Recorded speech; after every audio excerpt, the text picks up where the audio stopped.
తీసుకొచ్చారు ఉపాధి హామీ పథకం. పేదవాళ్లలో వ్యక్తిత్వాన్ని పెంచేదానికి, పేదవాళ్ళు భూస్వాముల చేతుల్లో అణిగిపోకుండా స్వతంత్రంగా జీవించేదానికి స్వతంత్ర భారతదేశంలో అందుకొరకు తీసుకొచ్చారు ఉపాధి హామీ పథకాన్ని. మోడీ ప్రభుత్వం, చంద్రబాబు నాయుడు కూటమి ప్రభుత్వం ఏం చేస్తుంది, జగన్మోహన్ రెడ్డి గారి కూటమి ప్రభుత్వం ఏం చేస్తుంది ఈరోజు అని అంటే, పేదవాళ్లను, నిరుపేదలను, ఎస్సీలను, ఓబీసీలను మరి తొక్కి పారేసేదానికి, భూస్వాముల కాళ్ల కిందకు పంపించేదానికి కొరకు ఉపాధి హామీ పథకాన్ని నాశనం చేయడం జరుగుతూ ఉంది. దీన్ని మేము ఖండిస్తున్నాం కాంగ్రెస్ పార్టీ తరఫున. ఇది చాలా దుర్మార్గపు చర్య, అన్యాయం, అక్రమం. పేదవాళ్ల కడుపు కొట్టడమే కాదు, పేదవాళ్ల స్వతంత్రాన్ని కూడా నాశనం చేసేటువంటి కార్యక్రమం. దీన్ని మేము కాంగ్రెస్ పార్టీ తరఫున ఖండిస్తున్నాం.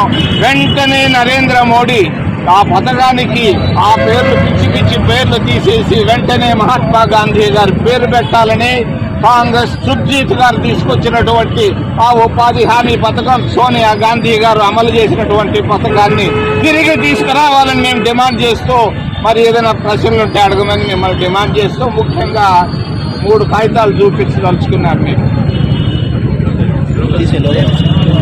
ఇది మొట్టమొదటి పేపరు. ఆ రోజున్నటువంటి అంటరానితనం 100 సంవత్సరాల నాడు తిరుపతిలో ఉన్నటువంటి అంటరానితనం. రెండవ పేపరు గాంధీ ఆశ్రమంకి రాసింది ఆ రోజు రాజగోపాలాచారి గారు. రెండో పేపర్ ఇది. మూడో పేపరు ఇటువంటి అంటరాని, క్రూరమైన అంటరానితనాన్ని తీసేసినటువంటి పార్టీ ఏకైక జాతీయ గ్రామీణ ఉపాధి హామీ పథకం కొనసాగుతా ఉందో ఆ పథకాన్ని నీరుగార్చేటువంటి ప్రయత్నం బీజేపీ ప్రభుత్వం మరియు ఈ రాష్ట్ర కూటమి ప్రభుత్వం చేస్తా ఉందని చెప్పేసి సందర్భంగా ఈ యొక్క అన్నమయ్య జిల్లా కేంద్రమైనటువంటి మదనపల్లి పట్టణంలో నిరసన కార్యక్రమాన్ని కాంగ్రెస్ పార్టీ జిల్లా నాయకత్వం, జిల్లా అధ్యక్షుడు గాజుల భాస్కర్ అన్న మరియు నియోజకవర్గ అభ్యర్థులు అందరూ కూడా వచ్చి ఈరోజు నిరసన కార్యక్రమాన్ని తెలియజేస్తున్నాం.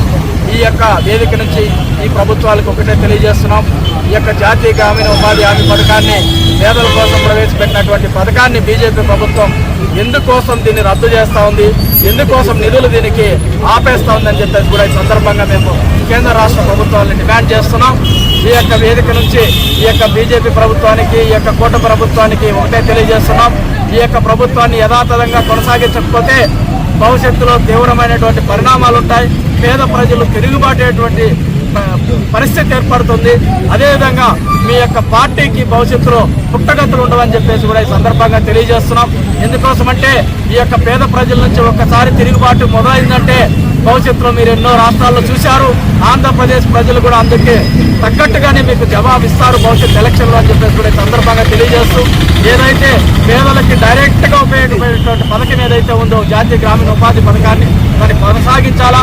ఇది కొనసాగించే కార్యక్రమాన్ని దేశవ్యాప్తంగా భావి ప్రధాని రాహుల్ గాంధీ గారి నాయకత్వం మేమందరూ కూడా నిరసన తెలియజేస్తూ భవిష్యత్తు ప్రత్యక్ష పోరాటాలు కూడా సిద్ధమవుతామని చెప్పేసి కూడా తెలియజేస్తూ జై కాంగ్రెస్, జై జై కాంగ్రెస్. మా జిల్లా